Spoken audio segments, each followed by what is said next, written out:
The Italians love their cars and they love their racing. And of course, they love it here at Monza. Home race for Ferrari, of course, who've had 18 wins here since 1950. But you know, there's not been so much luck for the locals in the cockpit recently. The last Italian driver to win this race was back in 1966. So what now? I think it's time to make some more history here today. With top speeds up to 215 miles per hour and an average lap speed of around 155 miles per hour, Monza's reputation as one of the fastest circuits in the sport is well earned. We have 11 corners on this 3.6-mile track, with the best overtaking chance coming into the heavy braking zone of the Turn 1 chicane. With me today, of course, is Anthony Davidson. Why don't we kick off by discussing Kevin Magnussen? They've had to change their gearbox. It's never a good start to a Grand Prix when, right off the bat, you have to contend with a grid penalty. Well, at the end of the day, it's always better to take some pain now than parking it up halfway through the Grand Prix. Let's just hope they can put that new gearbox to good use and get the results they're looking for.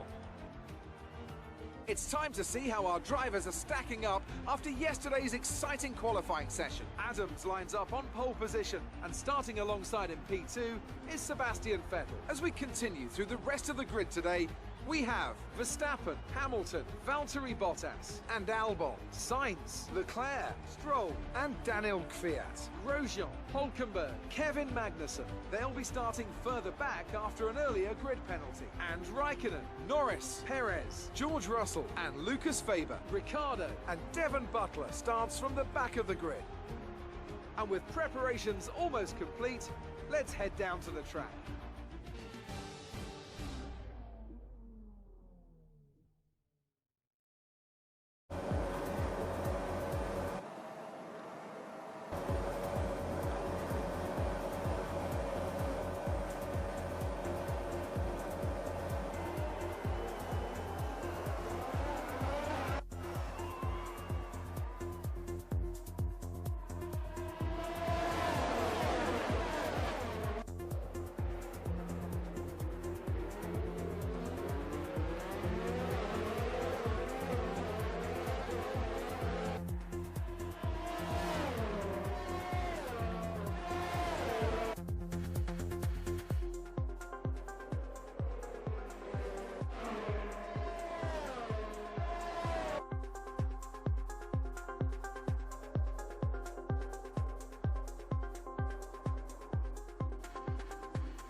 That's 3 wins in a row. Unbelievable work.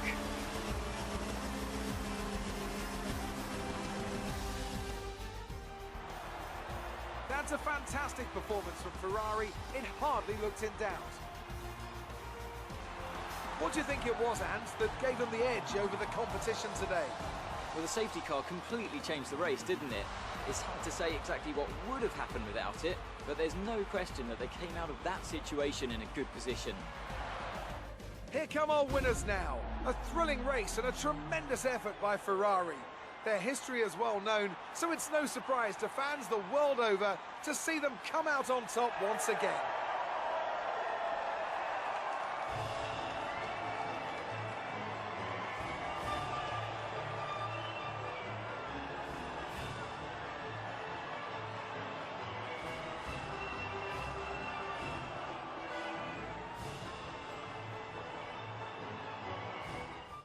And now let's take a look at the driver's standings. It wasn't the best weekend for our championship leader, and their advantage at the top has been reduced. Some amazing talent out on the track today, but Anthony, who would you pick as your driver of the day? Well, after a drive like that, it's got to be Devon Butler, hasn't it? Confident, aggressive. You could see how hungry he was for every position he took today. It's time to check out the constructors' standings. The lead at the top comes down after a strong weekend from the challenging pack. And with that, we wrap up another weekend of motorsport. But with more races lined up, be sure to join us when we come back with more Formula One.